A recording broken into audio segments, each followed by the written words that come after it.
આજે તો રાતે પીઝાની ધબધબાટી બોલાવી દીધી ને સોડાની બાકાચીકી બોલાવી દીધી હતી આપણે.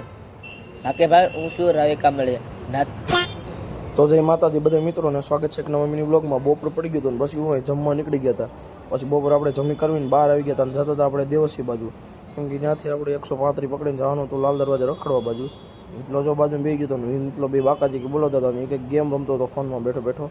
એટલામાં 135 આવી ગઈ એટલો જો 135 રોકતો હતો સડી ગયા 135માં સીધા હળવેકનારાને આપણે પૂગી ગયા લાલ દરવાજા. ત્યાં જો ગલીઓમાં રખડતો હતો આમ પહેલાંની પોણ ગલીઓમાં ને એવી બીક લાગતી હતી ને કંઈ ઘટે નહીં. બાકાચીકી બોલાવતા પાછા જો બી હતા અને લાડુડી બાકાચીકી બોલાવતો હતો. બસ ત્યાંથી પછી એને આપણે લઈ ગયા રહો બજરંગમાં.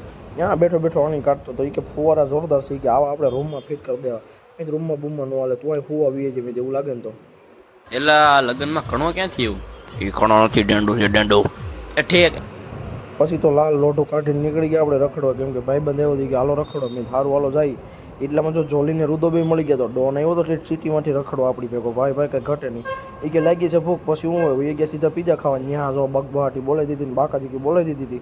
ઘડીક વાર થયું તો પોપકોર્નનું બાઉલ મગાવ્યું કે પોપકોર્ન ખાવા છે. પછી બધાએ પોપકોર્નની બાકાચીકી બોલાવી.